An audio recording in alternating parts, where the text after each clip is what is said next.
10 साल हो गए थे सऊदी में काम करते हुए। पहला 1 साल कर्ज उतारने, दूसरे तीसरे साल की कमाई बहनों की शादियों की भेंट चढ़ गया। चौथे साल कुछ बचत करके आने की सोचा तो अब्बा की तबीयत खराब हो गई, फिर नहीं आ सका और अब्बा गुजर भी गए। बूढ़ी अम्मा घर पर अकेली थी, लेकिन कोई बचत नहीं तो हिम्मत भी नहीं पड़ी कि 5 साल सऊदी में रहने के बाद खाली हाथ घर जाऊं। लेकिन अम्मा की जिद और बहनों ने भी कहा भैया आ जाओ, हमें कुछ नहीं चाहिए, बस आ जाओ।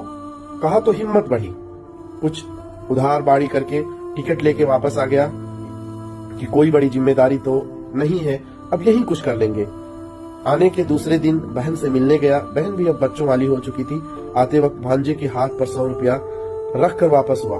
दूसरी बहन के यहाँ पहुंचने पर पास के पैसे भी खत्म हो चुके थे, लेकिन उसे ये उम्मीद थी ये बहन जो कुछ ज्यादा नजदीक है कुछ नहीं बोलेगी। वहां से वापसी होने पर भांजे के हाथ पर कुछ नहीं रख पाया।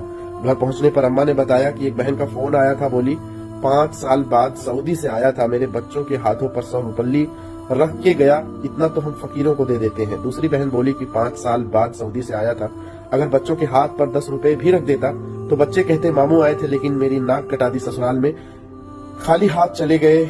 मैं अब वहां खड़ा अपने पिछले 10 सालों की कमाई का हिसाब लगा रहा था। ये स्टोरी छपी है आजमगढ़ एक्सप्रेस में। किसकी कहानी है मुझे नहीं मालूम, लेकिन ये एक हकीकत है, ये एक सच्चाई है।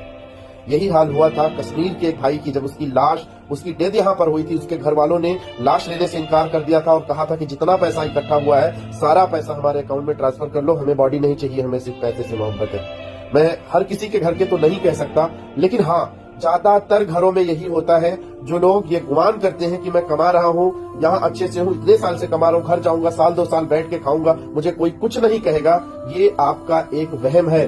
कभी ऐसा अगर आपके दिमाग में आए तो एक बार जाकर के घर पर बैठ कर देखना, अगर ताने ना पड़ने लगे तो कहना।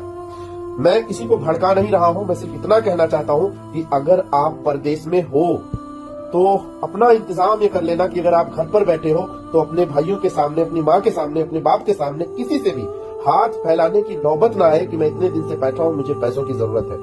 हो सकता है कि अगर आप मांग नहीं रहे हैं तो आपको ताना ना सुनना पड़े, लेकिन जिस दिन आपने मुंह खोल दिया उस दिन ताने सुनने पड़ेंगे। इतने सालों से बैठ के क्या कर रहा है, कमाएगा खाएगा नहीं, कौन तुम्हारा पेट पालेगा।